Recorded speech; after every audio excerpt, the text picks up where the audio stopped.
And really important, a really important aspect to me is that we really balance the indigenous with the so-called non-indigenous. Here are all the beautiful, generally browner-skinned folks, and here are the white Western thinkers. And it's a balance. It's a balance. I think there is a certain prejudice, if you will, that wisdom is with the indigenous people, and we don't have anything to bring. We come empty-handed to the table? We do not. You see, that's the point, and we do not come empty-handed to the table. We each bring our gifts, and the gifts are completely compatible. And when you put them all together, you have a truly beautiful vision of what humanity is. It's a synthesis. But it's actually a synthesis that's creating something that's never been on the planet, in the history of the planet, as far as I'm concerned. It's not about going back to something that was. It's going forward to something that's never been.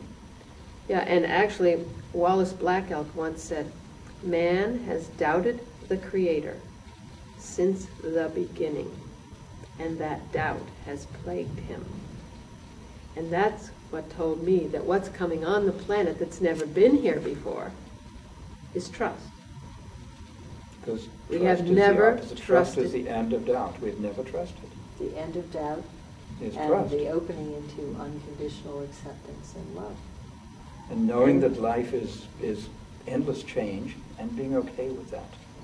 You know, this fear of change, being locked into whatever we have, at least we know it, you know.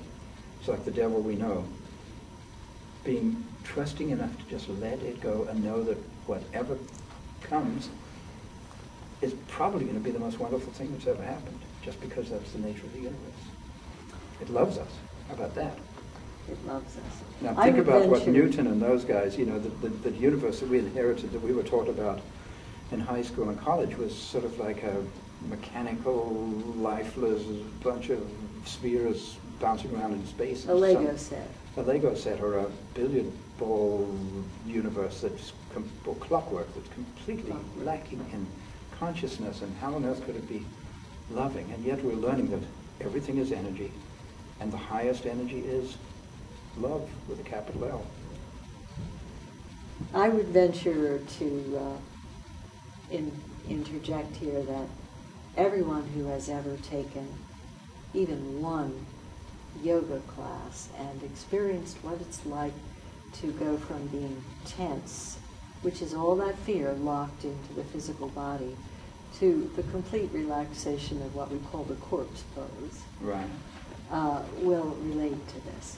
Because we know, and your film is beautifully portraying how that deep relaxation of the body-mind, which leads to joy and laughter, are evident amongst every single one of the people you've interviewed, and I mean of all the colors, of all these different cultures, yeah. Including the high scientist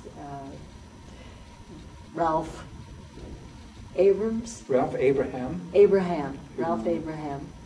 and John Rennish, the business futurist, and John Stokes, who is American. John Stokes is American. He lived many years in Australia with the Aborigines. And as we couldn't get to Australia, but we did know one person who had spent serious time with the Aboriginal elders.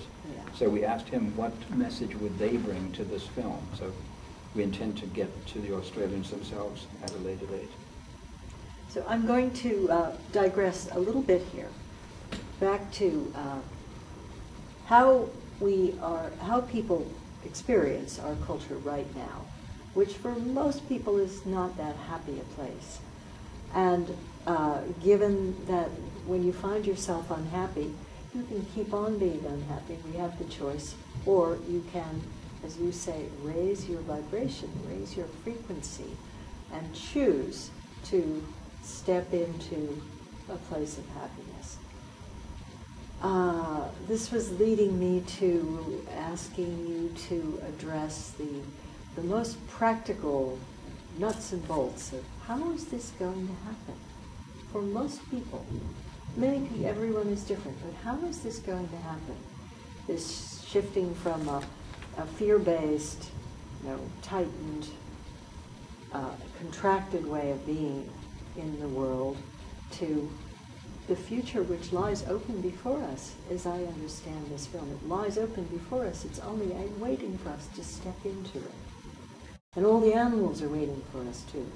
Or it's up to us to create it. It's up to us to imagine it, envision it. To imagine it, to envision it. But if we're unhappy, if we're depressed, we're vibrating on a very low level. It's like being under the water, and until your head pops up out of the water and you look around at the beautiful blue sky, you cannot see it if you're down under. Also, we're being asked, and we're in a position now, to face our fear.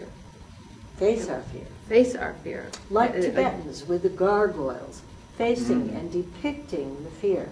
So it's being put in our face, our personal fears, our collective fears, and just as Marilyn Youngbird says in the film, we have to look at it, face it, feel it, and choose to walk through it to the other side. It's actually a catalyst or a trigger to get us there. Perhaps without the fear, we would be content, we'd be complacent. We'd just be couch potatoes forever.